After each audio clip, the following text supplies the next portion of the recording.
Now, I want to address something else that went on in this committee by another member. It's amazing to me that just in a few years' time, it's now considered misinformation to talk about the Nazis in Ukraine. I don't think anyone in the United States government, Americans, do not support actual Nazis or white supremacists. I know I certainly do not. And I can't understand why in just a short amount of time, this information that our own American media frequently talked about is no longer talked about. I'd like to point out also, here's an NBC article stating that Ukraine's Nazi problem is real. Mr. Snyder, do you see this headline? This is NBC News. They say that Ukraine's Nazi problem is real, even if Putin's denazification claim is not. So even our own American media, unless you consider NBC or Time Magazine misinformation spreaders or disinformation media outlets, this is contrary to what you testified. What's up, everybody? Major Retired Richard Ojeda here, and bullying is the result of an unequal power dynamic, the strongest attacking the weakest. The sentiment echoed loudly in the House of Representatives on Wednesday as Marge the Trainwreck Greene, a lightning rod for controversy, faced off against Florida Democrat Jared Moskowitz. I don't think anyone in the United States government, Americans, do not support actual Nazis or white supremacists. I know I certainly do not. Greene, infamous for her fiery rhetoric and unsubstantiated claims, found herself squarely in the sights of Moskowitz, who launched a verbal barrage that left her head spinning. I say this as someone whose grandparents escaped the Holocaust. So my grandmother was part of the Kindertransport out of Germany. Her parents were killed in Auschwitz. My grandfather, her husband, escaped Poland from the pogroms. You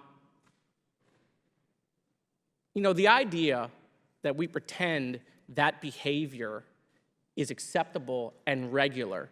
There are no concentration camps in Ukraine. They're not taking babies and shooting them in the air because they're Jewish. There's no gas chambers. There's no ovens.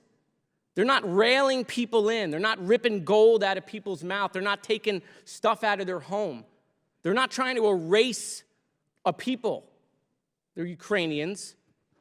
Stop bringing up Nazis and Hitler. In this high-stakes confrontation, the clash of personalities underscored the simmering tensions and deep divisions within the halls of Congress. The only people who know about Nazis and Hitler are the 10 million people and their families who lost their loved ones, generations of people who were wiped out. By directly addressing Greene's false claims regarding Nazism in Ukraine, Moskowitz not only debunked her misleading rhetoric, but also shed light on the painful reality faced by those who suffered under Nazi oppression. Greene's persistent propagation of baseless conspiracy theories not only undermines the truth, but also reflects a concerning trend of political opportunism. Her willingness to peddle falsehoods, even at the expense of historical truth and human suffering, epitomizes the erosion of ethical standards within the Republican Party. It is enough of this disgusting behavior using Nazis as propaganda. You want to talk about Nazis? Get yourself over to the Holocaust Museum. You go see what Nazis did. It's despicable that we use that and we allow it and we sit here like somehow it's regular. Moskowitz's rebuke of Greene not only served as a necessary call-out of her inflammatory rhetoric, but also highlighted the broader issue of accountability within government.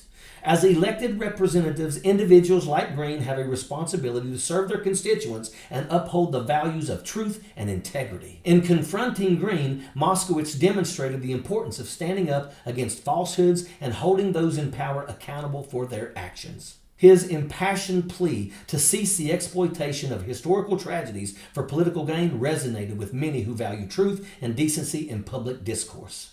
Moving forward, it is imperative that we continue to challenge misinformation and demand accountability from our elected officials to ensure the integrity of our democratic institutions. Moskowitz's scathing rebuke of Greene's disgraceful behavior echoed through the committee room, exposing the depths of her ignorance and insensitivity. Moskowitz had exposed her for what she truly was, a charlatan masquerading as a lawmaker, a three-toed moron spewing ignorance and hate. As the echoes of Moskowitz's words faded, the truth remained clear. Marge the Trainwreck Greene was nothing more than a stain on the fabric of democracy, and it was high time she was held accountable for her despicable actions. Watching Marge the Trainwreck Greene receive a well-deserved bully beatdown from Jared Moskowitz was nothing short of satisfying. Moskowitz's piercing assessment of her raunchy, worn-out talking points hits the nail right on the head, exposing her for the Russian asset that she truly is. And that is an absolute fact. Sappers clear the way, airborne all the way.